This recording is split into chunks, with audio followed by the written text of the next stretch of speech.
Why play a third-person game in VR?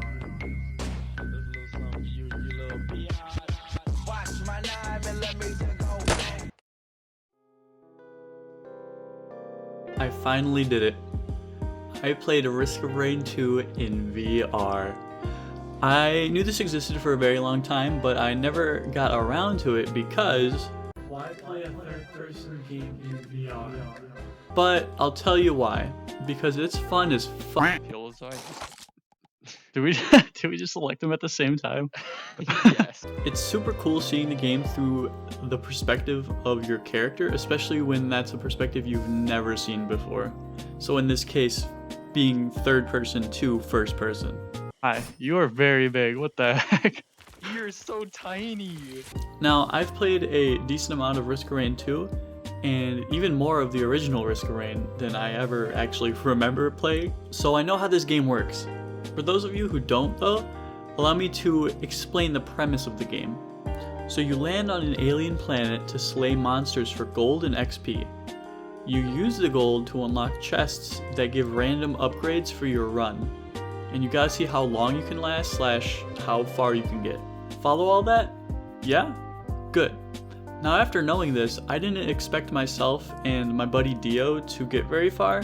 Not because we don't know what we're doing. Well, I actually haven't played Risk of Rain in a while, so I kinda didn't know what I was doing. But it was mostly because the whole difficulty thing paired with playing in VR for the first time. However, we got a heck of a lot further than I thought we would have.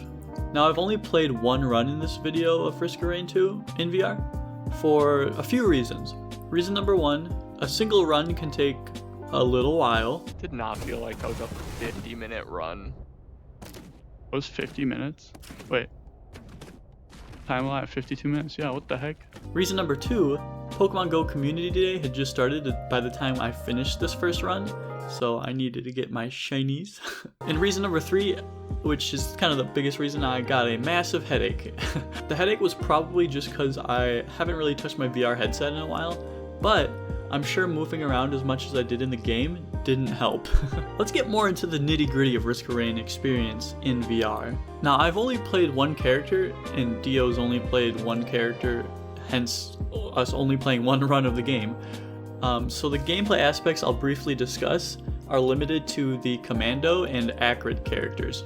With that out of the way, let me just say, using motion controls to actually aim Commando's guns is awesome, especially after doing it in not VR for so long. Everything about playing them is natural, from the abilities to the actually non-nauseating dodge roll.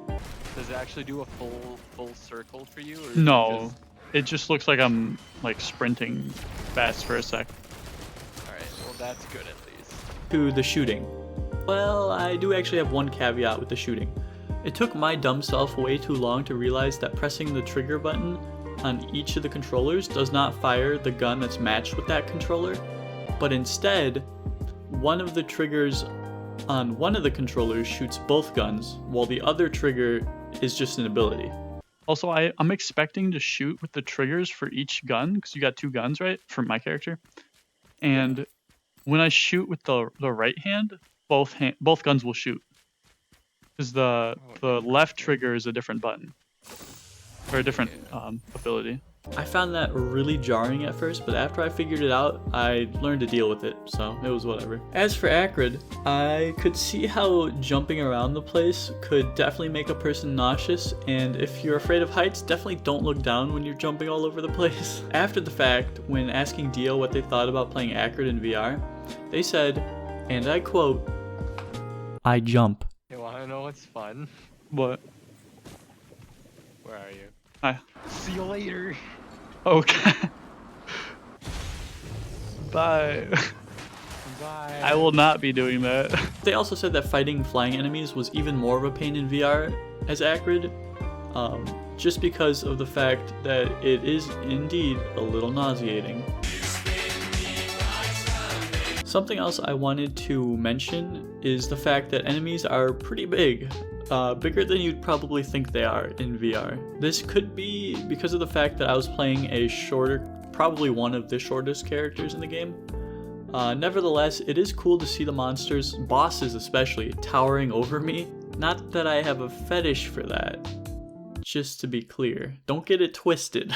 It just makes taking down these enemies feel that much more rewarding, you know? In conclusion, if you have Risk of Rain 2 and a VR headset already, this free VR mod is definitely worth giving a try. Just look up on the good old YouTube how to download Risk of Rain 2 VR mod. That's what I did. I literally just clicked the first video I saw and it was like 2 minutes, so, you know. And heck, maybe you'll even prefer playing Risk of Rain 2 in VR opposed to normally. But personally, I think playing this in VR is something I'd only do every once in a while. Definitely not an every time thing. But it would be cool to see how other characters look, feel, and act in VR. Like, personally, I really like the Void Fiend, so I think if I play in VR again, that's the next character I'm going to. Fun fact, I even made fan art of Void Fiend, so that's a thing. Regardless of how you play the game though, I hope you liked the video. Allow me to leave you with some wise words of wisdom that playing Risk of Rain has taught me. No matter how hectic life can get, just know that you'll get through it. Or fall off a cliff and die soon after. Are you kidding me? Oh, I'm not dead. You only have 30 HP, you guys. Okay, well. Anyways, bye!